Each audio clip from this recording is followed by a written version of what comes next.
NDU ఆపరేటర్లను తొలగించి వారి కుటుంబాలను రోడ్డున పడేయొద్దంటూ విజయవాడలో ఎన్డీయూ ఆపరేటర్ల సంఘ ప్రతినిధులు బుధవారం నిరసన కార్యక్రమం నిర్వహించారు.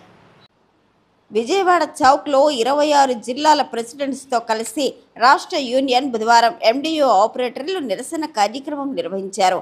ఈ సందర్భంగా వారు మాట్లాడుతూ రాష్ట్ర వ్యాప్తంగా 9,260 మంది ఎండీయూ ఆపరేటర్లు 9,200 మంది సహాయకులు పనిచేస్తున్నారని తెలిపారు.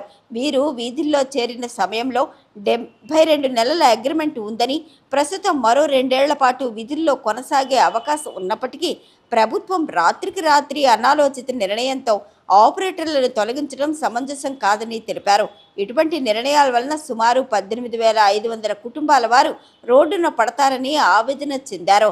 కరోనా కష్టకాలంలో కూడా ఒక్కో ఆపరేటరు 1,500 నుంచి 2,000 ఇళ్లకు వెళ్లి తమ ప్రాణాలను పణంగా పెట్టి నిత్యావసర సరుకులు అందజేశారని చెప్పారు.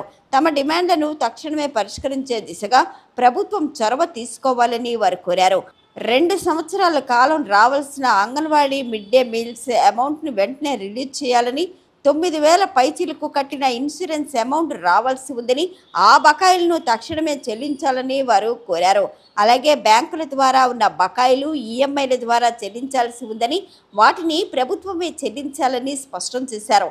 మొబైల్ క్యాంటీన్గా ఉన్న తమ వెహికల్స్ను గూడ్స్ వెహికల్స్గా మార్చి క్లియరెన్స్ ఇవ్వాలని, తమను తప్పనిసరిగా తొలగించాల్సి వస్తే తమకు ప్రభుత్వం ఉపాధి చూపించాలని డిమాండ్ చేశారు. రాజకీయ కక్షలతో బడుగు బలహీన వర్గాలకు ఇచ్చిన ఈ వెహికల్స్ ద్వారా జీవనోపాధి సాగిస్తున్న తమపై కక్ష సాధింపు తగదని వారు అన్నారు. ప్రభుత్వం తక్షణమే స్పందించకుంటే 26 జిల్లాల్లోని కలెక్టరేట్ల వద్ద ధర్నా నిర్వహిస్తామని స్పష్టం చేశారు. కుటుంబాలతో సహా కలెక్టరేట్లను ముట్టడిస్తామని చెప్పారు.